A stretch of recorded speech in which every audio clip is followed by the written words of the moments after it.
असगर खान जी, वैचारिक जहर आखिर फिर इस देश में एक कौम के भीतर कौन भर रहा है, या मैं कहूं कि सिर्फ एक कौम के भीतर नहीं, पूरे समाज में ये वैचारिक जहर कौन भर रहा है, जहां पर लोग केवल एक दूसरे की सुन नहीं सकते, उनके विचारों को एब्जॉर्ब नहीं कर सकते और सीधा मार काट पर उतारू हो जाते हैं।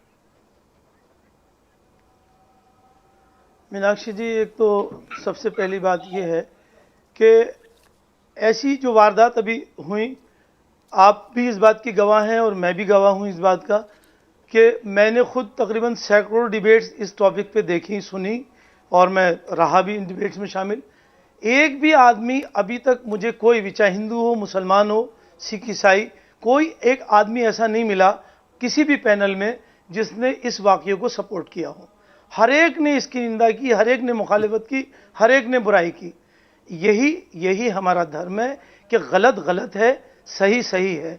अब देखिए, अब अभी जैसे बंसल साहब ने कहा, हमें अपने अल्फाजों को सोच समझ के इस्तेमाल करना चाहिए। अभी बंसल साहब ने कहा कि हुजूर के बारे में, मोहम्मद साहब के बारे में कोई सत्य कह देता है तो उसकी गर्दन काट देते हैं। थोड़ा सोच समझ के बोलना चाहिए। सत्य ये जो कहते हैं, अगर कोई उनके बारे में कोई बेहुरमती कर रहा है, कोई गलत अल्फाज इस्तेमाल कर रहा है, तो आप उनको सत्य मानते हैं? नहीं, यही अपनी सोच तरफ बदल लीजिए। बिल्कुल गलत को गलत कहने की, एक मिनट पहले सुन लीजिए, मुझे भी अरे सुन लीजिए भैया, मैं तो आपकी बात कर रहा हूं। बंसल साहब सुनिए, मेरा नाम लिया आप क्या कह रहे हो भाई? आप बताओ। आप या तो मेरा नाम नहीं लेते, बात में करना, जब आप कह रहे हो कि गलत को गलत करना आना चाहिए, असगर जी की बात आना चाहिए, मुझे भी आना चाहिए। असगर जी को बोलने दें। असगर जी, मैं एक बात आपके सामने रखती हूँ। कल एक मेहमान हमारे साथ चर्चा में जुड़े हुए थे। असगर जी, आप इस पे भी अपनी राय रखिएगा। उन्होंने कहा कि नुपुर शर्मा भी उस वक्त जब कुछ कह रही थी, कुछ देखकर बोल रही थी, और अब उस बात को किस तरीके से पूरे देश में लिया गया, मैं इस पर नहीं जाना चाहती। असगर जी, आप अपनी बात रखें।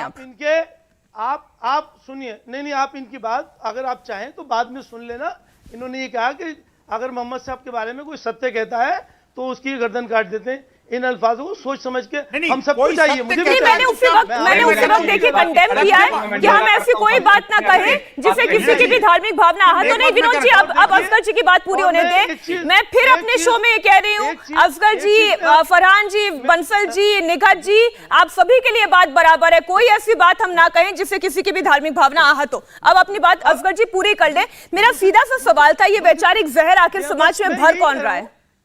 बिल्कुल, मैं इसको यही कह रहा हूं कि हरगिज कोई वारदात हो, कोई जहर हो, हम उसको मजहब से नहीं जोड़ सकते। इस्लाम कभी इस बात की तालीम नहीं देता। मैं मुखालिफत करता हूं उन जुमलों की भी जो अभी अदा किए गए कि मदरसों में ये सिखाया जाता है। एक मदरसे में नहीं होता। मैं आपको गारंटी से कहता हूं, मदरसे में चले जाए, सुनिए का थोड़ा हिम्मत रखिए, जिंदगी का तरीका आ जाएगा।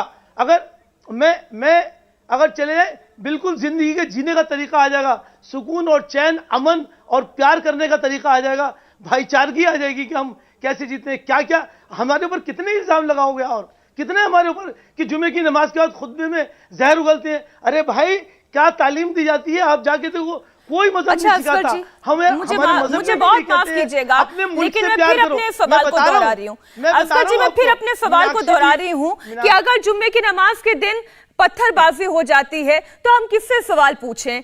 अगर धर्म के नाम पर दो मासूमों का कत्ल हो जाता है क्योंकि केवल उसने नुपुर शर्मा के समर्थन में एक फॉरवर्ड पोस्ट कर दिया था, तो हम किससे सवाल पूछें? क्या ये सवाल नहीं उठेगा कि ऐसी मानसिकता, तालिबानी मानसिकता कहां से पल्लवित हो रही है?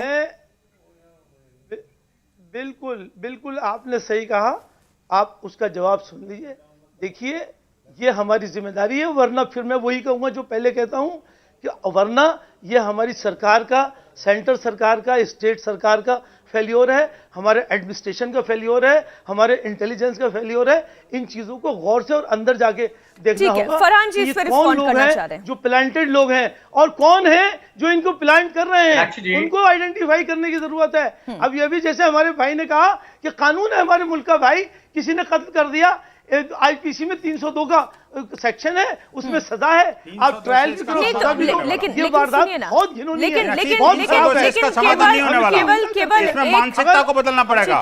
लेकिन केवल नुपुर शर्मा पर है ना, अपनी सोच बदलने, लेकिन आरोप केवल नुपुर शर्मा पर फरहान जी ने लगाया ना असगर जी। उन्होंने कहा ना कि केवल नुपुर शर्मा की वजह से देश का माहौल खराब हुआ, जबकि इस तरीके की घटनाएं पहले भी हुई है। नुपुर शर्मा का बयान तो जुम्मे जुम्मे का बयान है। ये सुप्रीम कोर्ट ने कहा, मीनाक्षी अरे जी, ये सुप्रीम कोर्ट ने नहीं कहा, सुप्रीम कोर्ट के वकील की टिप्पणी है। ये मिसकोट मत करिए। सुप्रीम कोर्ट ने कुछ नहीं कहा। ठीक है, हम इस पर चर्चा को और आगे नहीं बढ़ा रहे। माननीय सर्वोच्च न्यायालय ने कुछ नहीं कहा। आप तो वकील हैं यार, कम से कम भाषा तो ठीक रखो ना। ठीक है ठीक है ठीक है। जस्टिस कांत, नहीं, जस्टिस कांत का जो बयान था वो हमने कल पूरा देखा। जस्टिस कांत का बयान हमने पूरा देखा और उसमें हर तरीके की विवेचनाएं भी हमने देखी। लेकिन सवाल वहीं आकर खड़ा होता है, ताली एक हाथ से नहीं बजती है। ताली बजाने के लिए दो हाथों की आवश्यकता होती है। तो एक हाथ अगर नुपुर का था तो उसमें बाकी डिबेटर्स के दूसरे हाथ को भी आप शामिल करें। इंडिया टीवी हर वक्त हर जगह डाउनलोड करने के लिए सर्च करें India TV news Google play store या ऐप स्टोर पर।